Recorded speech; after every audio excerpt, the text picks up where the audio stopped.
Eu quero agradecer a presença de todos vocês nessa nossa aula magna. Quero, em nome do nosso mantenedor, professor Wilson Pickler, saudar os nossos calouros e os nossos veteranos. Também, em nome do nosso reitor, o professor Benhur Etelberto Gaio, dizer que para nós, do Centro Universitário Internacional Uninter, é uma honra muito grande tê-los como os nossos alunos. A Uninter hoje é uma instituição que está em todo o território nacional, tem mais de 200 mil alunos. Hoje nós produzimos cerca de 1,5 milhão de livros que são disponibilizados aos nossos alunos. Nós temos no ensino à distância a nota máxima do MEC, que é a nota 5. Somos a única instituição com a nota 5. E vocês, nossos alunos de Direito, são a joia da coroa. Então, eu quero agradecer a todos vocês, dizer que para nós é uma honra muito grande ter o professor Ernesto Coutinho nesta noite, e eu convido a nossa diretora da Escola de Gestão Pública, Política, Jurídica e de Segurança, a professora Débora Veneral, para que faça uma saudação a todos vocês. Obrigado. Boa noite. Obrigada, professor Jorge. Podem aplaudi-lo.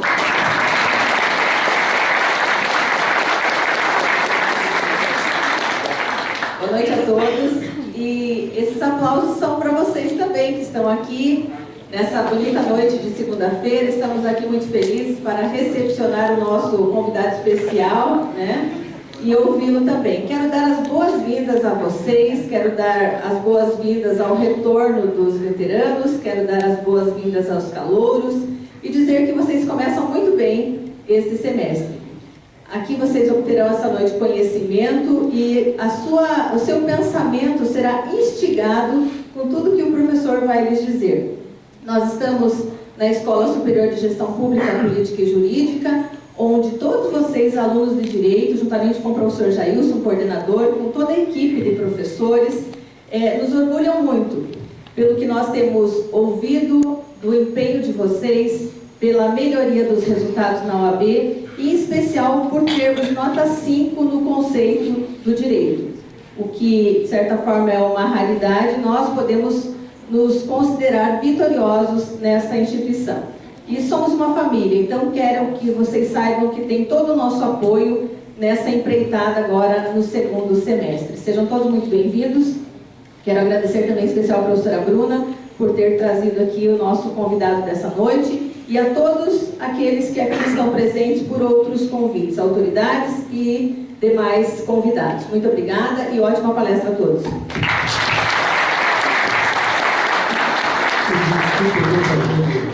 O papel de apresentador aqui, então vamos passar a palavra para o professor Jair, que é o coordenador do curso. Muito boa noite, pessoal. Estamos aqui para ouvir o professor, então, antes de passar a palavra a ele, eu gostaria de apresentá-lo. Dr. Ernesto Coutinho Júnior, advogado criminalista, formado pela Faculdade de Direito de Olinda, pós-graduado em Processo Penal pela IPEC, formado em Oratória, formado pelo Instituto Paulista do Júri, inscrito na União Brasileira dos Escritores, escritor e autor de inúmeras obras, inclusive Técnicas Penais e Processuais Penais de Defesa, casos concretos de autoria do professor Ernesto Coutinho Júnior. Para hoje, nesta aula inaugural, serão abordados aspectos teóricos e práticos do Tribunal do Júri. A palavra, professor Ernesto Coutinho Júnior.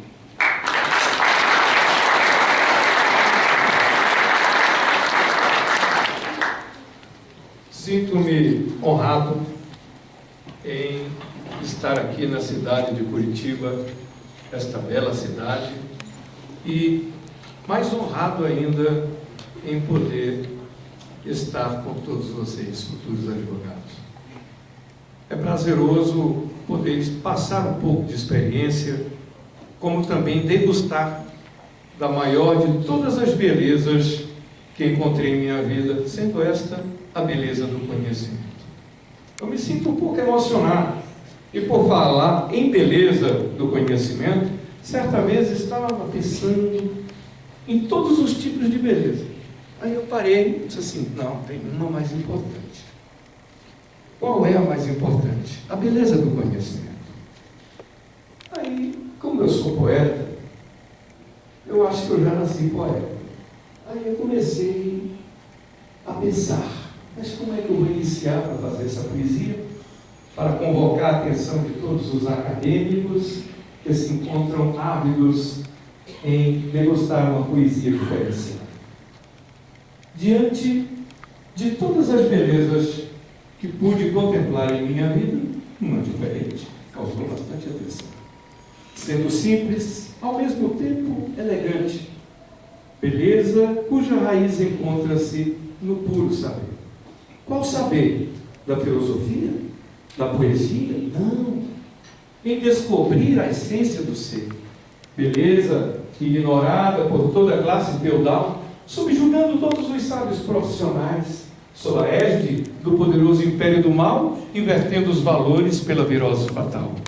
O sábio representa o diamante no lodo, e por mais escuro em que ele esteja, em momento algum poderá ofuscar a beleza data máxima vem, que no meu quadro, como também no quadro de todos que se fazem presentes, iremos colocar.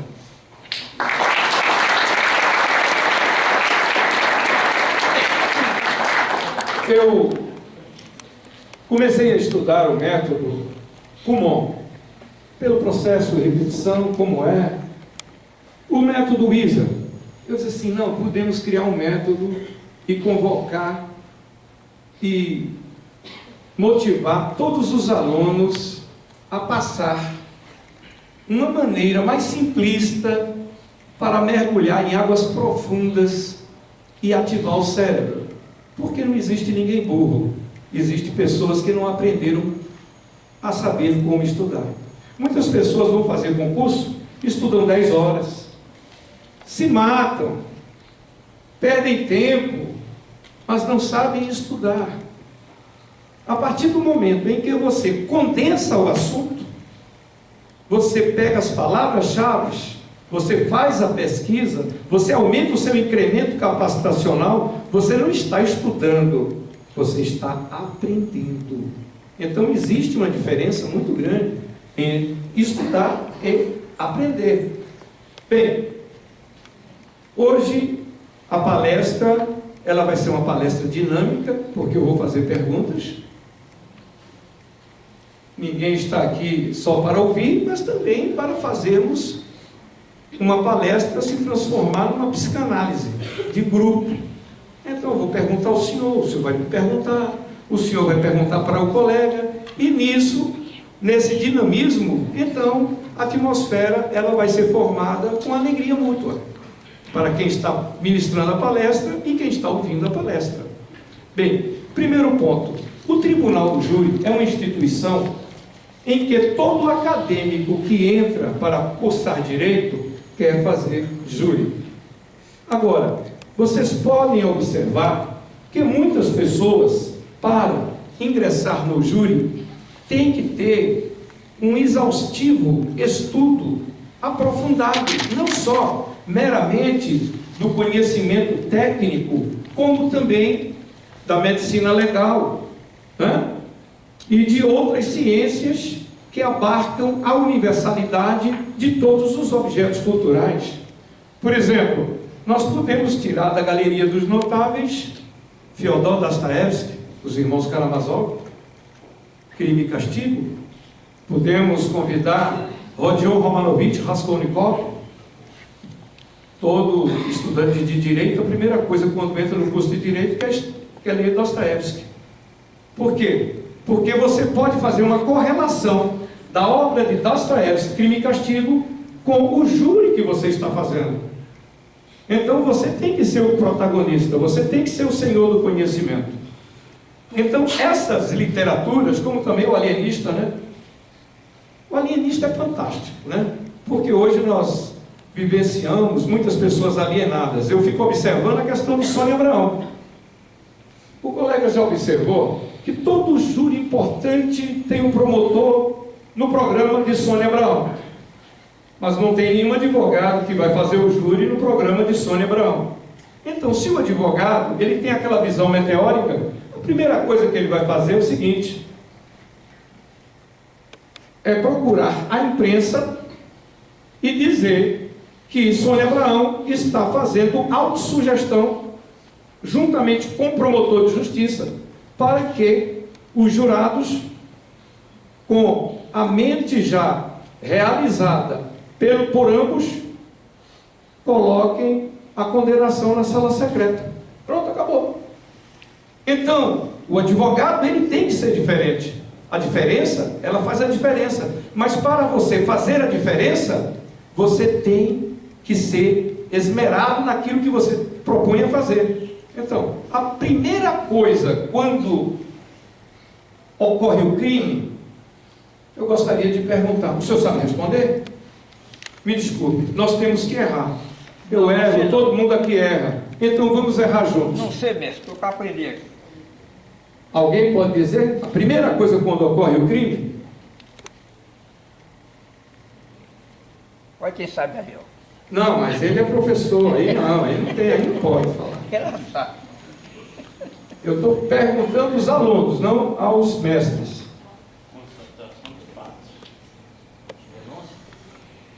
A primeira coisa que tem que ocorrer é o advogado contratado ir até o local do crime.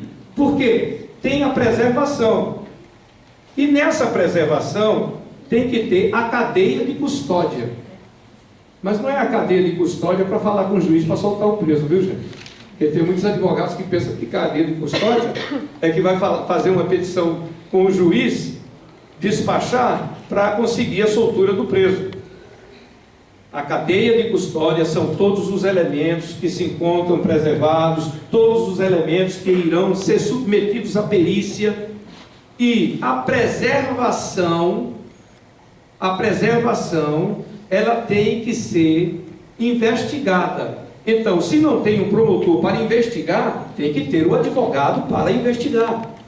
E caso o advogado detecte alguma peça que foi mexida, o que ele deve fazer? O que ele deve fazer? Ele deve pré-questionar a nulidade, não sendo esta nulidade relativa, e sim uma nulidade absoluta.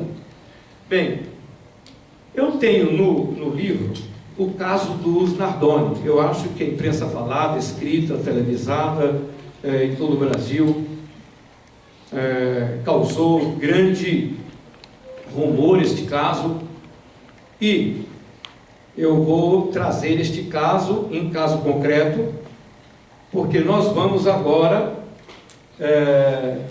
estudar esse caso no par e passo. Uma coisa é como a imprensa passa, outra coisa é como ocorre. Existe uma discrepância de parecer em relação ao que é legal e em relação ao que é constitucional e aquilo que não é. Correto? Por quê? Você veja bem, existe o grande conflito entre o direito e a Constituição, não existe, professor? Existe. Mas qual é esse conflito? Veja bem, quando a pessoa sai na autoestrada com seu automóvel, muitas vezes, quando olha para o retrovisor, não consegue detectar o veículo que vai ultrapassar, sendo este o ponto cego do automóvel. Da mesma forma que existe o ponto cego no automóvel, existe também o ponto cego na Constituição, porque a Constituição, muitas vezes, não consegue prever certos acontecimentos em nossas vidas em caso concreto. E da mesma forma que existe o ponto cego no automóvel, existe o ponto cego na Constituição. E do mesmo modo que existe o ponto cego na Constituição, existe o ponto cego no processo. É simples. As coisas mais simples, segundo Francisco Carnelucci, são as mais difíceis de se entender. Muitas vezes, o advogado, por esperar uma grande coisa, tropeça justamente na simplicidade. Então, o ponto cego do processo, quando a pessoa realmente está embasado tecnicamente e sabe também trazer o fenômeno social, porque o direito é um fenômeno social, e sua visualização tem que se adequar. Mas como vai se adequar? Ora, conhecer mais a força do direito e o poder do direito. A força e o poder, que o entendimento doutrinário, porque nós estamos enfrentando uma crise dogmática jurídica. Mas uma boa pergunta que exige pausa para uma profunda reflexão. Mas por que estamos enfrentando esta crise dogmática jurídica? Porque ela está caracterizada por sua complexidade crescente. Existem inúmeras discrepâncias de entendimentos, de conflitos jurisprudenciais. Muitos juízes da pós-modernidade, estava comentando com o professor, com relação aos juízes da pós-modernidade que fazem uma confusão muito grande entre fato e lei. A lei continua sendo lei e o fato continua sendo fato. E o que ocorre, se verificou. Mas por que se verificou? Se não foi investigado de forma escorreita a questão pericial, a ampla defesa que tem o advogado, o devido processo legal, a ampla defesa, o contraditório, a igualdade, a legalidade, é prerrogativa do advogado querer acompanhar todas as diligências. Mas não foi isso que ocorreu com o caso dos Nardoni. Alguém está lembrado como foi o trabalho dos Nardoni? Que era para ser preservado um apartamento, ao invés de ser preservado um ia entrar no outro, inverteram os ponteiros. Então foi quebrada a cadeia de custódia pelos próprios policiais. Então, se foi quebrada a cadeia de custódia, a imprensa, o olho, a mídia, ela não podia de maneira alguma ferir os princípios constitucionais, ferir o aspecto técnico-jurídico. Por quê? Só para dar satisfação à sociedade, muitas vezes numa inversão flagrante, onde se investiga primeiro o quê? Pessoas? Não, tem que se investigar primeiro os fatos para depois se chegar às pessoas, e não se investigar pessoas para depois chegar aos fatos. E muitas pessoas através também do telefone. Então alguém telefona para o professor. Essa pessoa que está telefonando para o professor é criminoso. E o professor atende, mas já tiveram diversas ligações. Então ele pode ser alcançado por uma prospecção. Mas o que é prospecção? Você prospectar, você bisbilhotar. Então muitas pessoas, elas são alcançadas por uma serendipidade, caso fortuito, investigar, chega, B, não tem nada a ver com o assunto e termina sendo preso.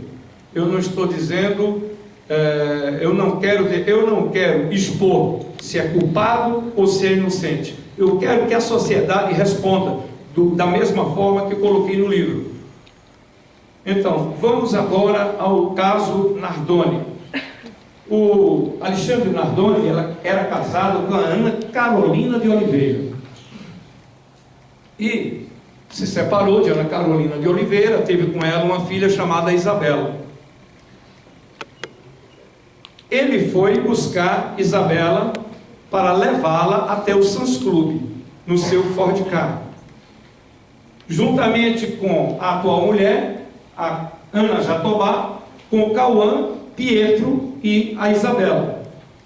E quando chegou no Sans Club, ao retornar, a Ana Jatobá foi falar com a Isabela e deu uma puxada no braço da Isabela, e a Isabela começou a chorar compulsivamente, querendo a mãe.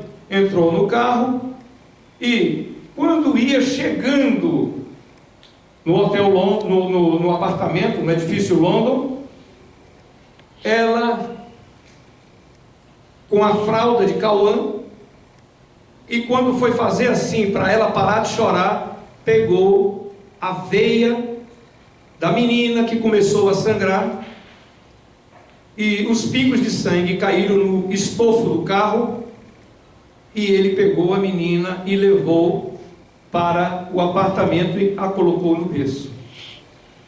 Desceu, ligou o abajur, desceu e foi pegar Pietro e Cauã. Quando chegou, foi olhar o berço.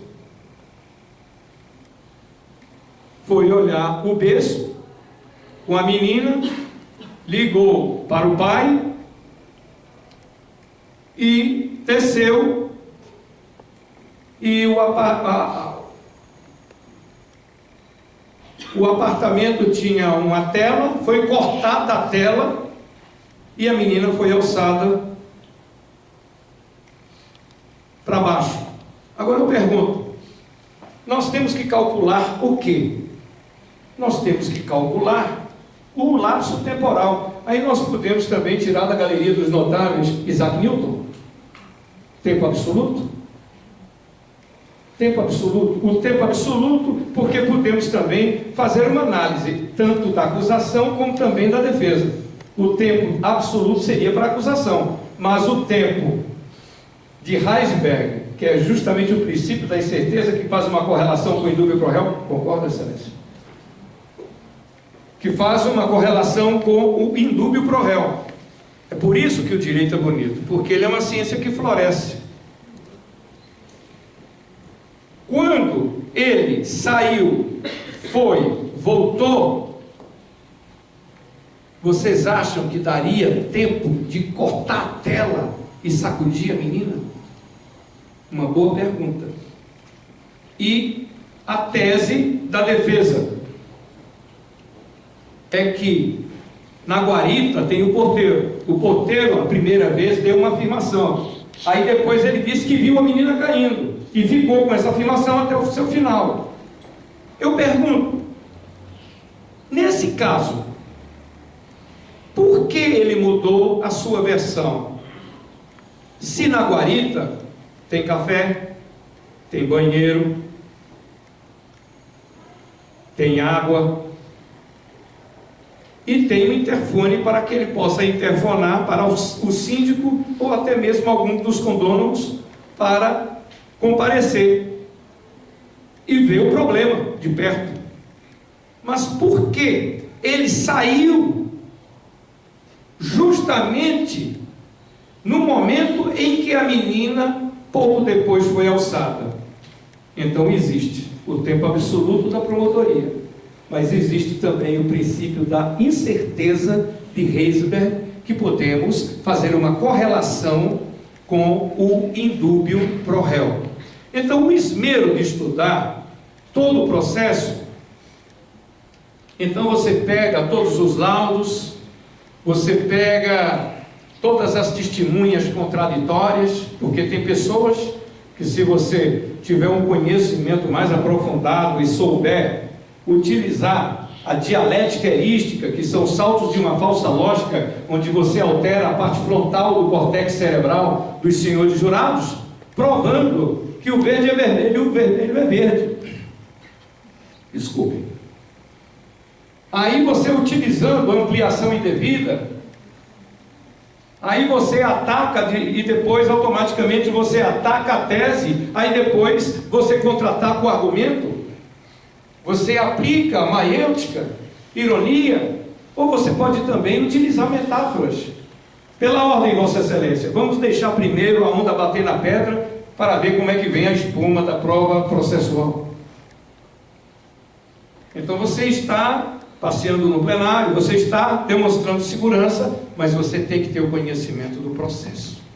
Você tem que ter o conhecimento pericial da questão, se algum equipamento foi utilizado, como foi utilizado, quais as circunstâncias, para que você possa realmente saber como fazer as perguntas na instrução. Uma instrução bem feita. Uma instrução bem feita é comparada a uma fundação. Nada sem fundação pode prosperar. Pode prosperar? Sem fundação pode prosperar? O comprometimento da lei vicia o quê? A estrutura de quê? Não é da fundação? perdendo seu alcance e sentido, como também a ausência de quê? Da escorreita interpretação. Concorda? O legislador, por demais, burocrata. O que é um legislador burocrata? É aquele que não pensa com o raciocínio dele. Ele pensa com o raciocínio dos outros. Ele não tem segurança jurídica. Uma coisa é a pessoa receber as informações e raciocinar com a lógica de terceiros. E outra coisa é a pessoa ter ciência daquilo que está fazendo. Então você passa a ser senhor. Não que você seja arrogante, que você queira ser melhor do que ninguém. Não, todos nós somos iguais. Todos nós temos acesso ao conhecimento. A diferença é aquele que quer realmente